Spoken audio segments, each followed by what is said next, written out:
Well, for any new government, it's always a shock to learn how much harder it is to run a country, especially in a crisis, as opposed to yelling every day from the cheap seats.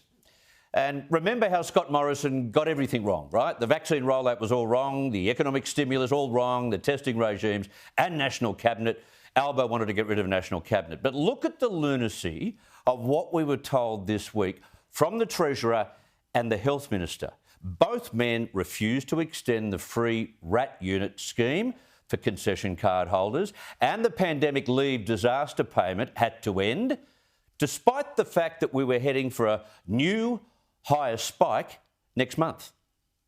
Well, there are a range of COVID support payments which were designed by our predecessors to end at a certain point, and to restart them would cost a considerable amount of money. And what we've tried to be is upfront about the challenges that we face in the budget. Unfortunately, there is not room in the budget for every good idea or to extend every program, even good ones, indefinitely, and we've tried to be upfront about that.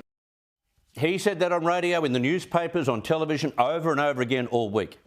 But when Anthony Albanese had his stopover in Australia during his World Discovery Tour, the payments were back on, with some help from the States. Well, I think one of the reasons why that comment is so obviously ridiculous is because it was her government a little over 8 weeks ago that designed this program to end. And I think that those comments from, whether it's Susan Lee or from others, are frankly ridiculous in the context of us trying to do the right thing by people, but restrained and restricted in lots of ways by the enormous amount of debt that our predecessors racked up and handed over to us.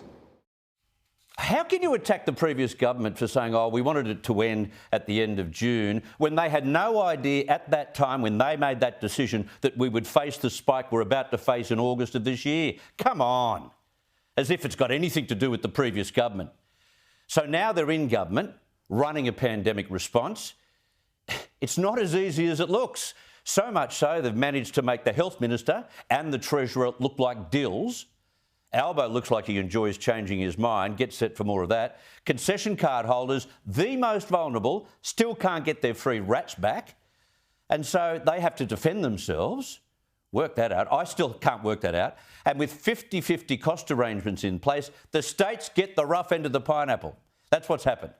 Anyway, that's done now. All announced over the weekend. Hopefully we can move on. And hopefully by the end of September, the better part of spring, we will see cases, hospitalisations and deaths down significantly.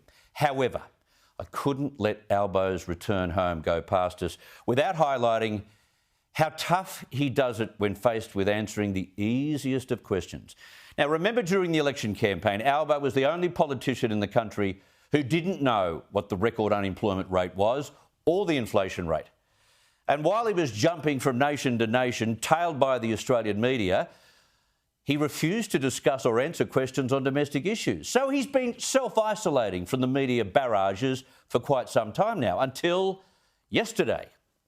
His press conference over National Cabinet decisions and the reinstatement of the pandemic payments went off fairly well. He was able to handle it fairly well, but he's clearly out of practice or has extreme difficulty retaining detail or statistics and then being able to communicate them, like the unemployment and inflation rates. That skill has not improved, I'm here to tell you, because near the end of Albo's media briefing, up popped a very easy question. He was asked if there was any modelling on how high COVID cases would get to next month. Have a listen to this gem of an answer. Well, the chief, you know, it's not appropriate to some of these things are done in a way which is, you know, to put a number on it, is to allow the health experts to answer that. It's probably the best way to do it. But they expect that there are so many variables. What was that gobbledygook? Did he even answer the question? Did he even know the answer? Again? Well, the chief, you know, it's not appropriate to some of these things are done in a way which is, you know, to put a number on it, is to I'll allow the health experts to answer that. It's probably the best way to do it. But they expect that there are so many variables. That almost hurt. The press conference kind of finished at that point. I guess he needs a bit more practice.